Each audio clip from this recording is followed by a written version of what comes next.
Morning guys, it's Saturday, so happy Saturday sa ating lahat. Lulutuin ako mamaya. Hindi ko siya napanood kahit kanino. Wala lang, sariling recipe ko na naman. Let's go, tignan nyo kung ano lulutuin ko mamaya. Siyempre, hindi mawawala yung ating iced coffee. Great taste with ice.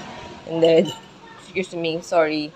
Then, cheese whiz. Baka naman. Tsaka, gardenia. Breakfast tayo, guys. Let's go. Ayun, nagsalang muna ako ng sinaing. Naka-rice cooker naman kaya kahit di bantayan. Nakagaling na ako ng crossing. Nakapamalengke na ako. So, nakabili ko ng gata. 30 pesos. Itong sitaw kahapon pati. Binili ni mama. 3 tali. Tapos, 20 pesos na kalabasa. Ang mura nung tinda ni nanay, 20 pesos lang eh. Ganyan na siya kadami. Giniling guys, yan yung giniling na worth 70 pesos. Ito yung kalabasa na worth 20 pesos. Ang dami na niya sa 20 ah. Ganyan yung sitaw na binili ni mama. Hindi ko alam kung magkano ito kasi si mama yung bumili. Si mama yung bumili kahapon pa. Ano lang naman, ordinary hiwa lang. Ganyan lang siya. Ordinaryong hiwa kapag magigisa kayo ng sitaw at kalabasa. Yan. Siyempre, yung bawang sibuyas, ordinaryong hiwa lang din. Tas, yung gata ng pork cube since pork yung gamit natin.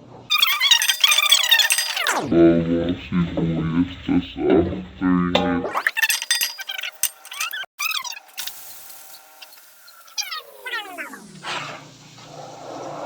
Tapos, kapag medyo brownish na yung pork, carry na yun.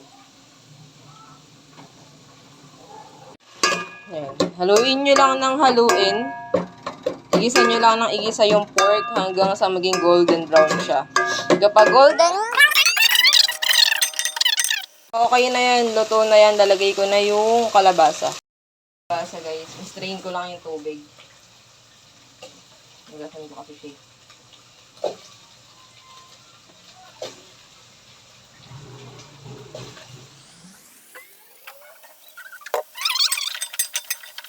Ilagay ko na rin yung pork cubes, guys. Pork cubes.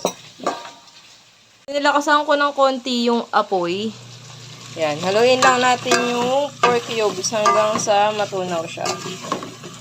Siyempre, kung ano yung ginamit nyong karne, dapat yun din yung cubes na gagamitin nyo para hindi maghalo yung lasa.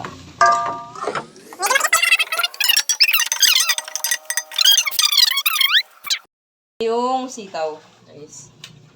Okay na yung kalabasa eh. Ang pangit kasi nung masyadong, masyadong malambot na malambot. Maganda yung katamtaman lang yung lambot niya. Para may pagka-crunchy ng konti.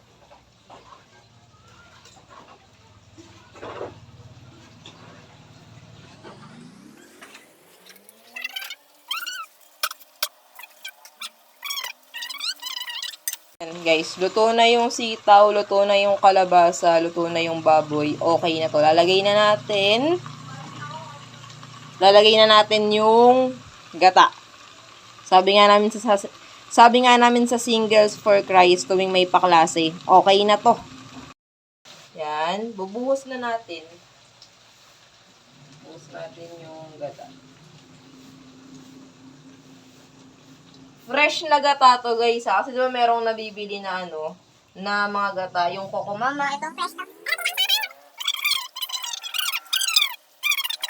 Tapos, syempre, of course, haluin natin siya. Wow, ang sarap oh.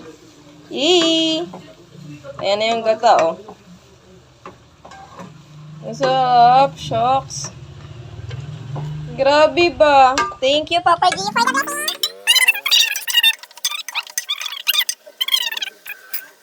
Hot water na yung ginamit ko para hindi na siya kailangang lutuin pa. Kasi hindi na siya kailangang pakuluin. Yan.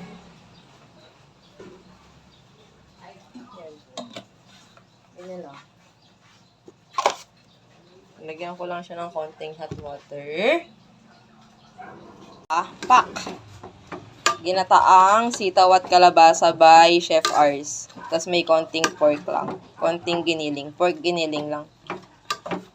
Para may karne ng konti. Pero mas marami pa rin syempre yung gulay. Let's go. Tapos takpan lang natin hanggang sa kumulo siya.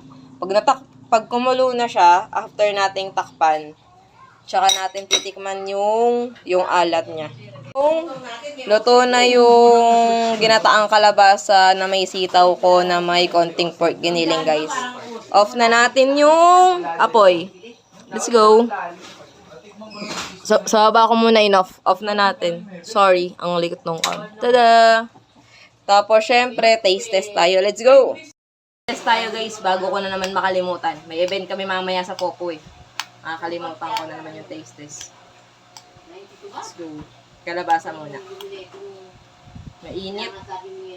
With the help of electric fan.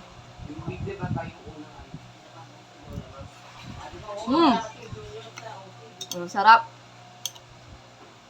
Masitaw.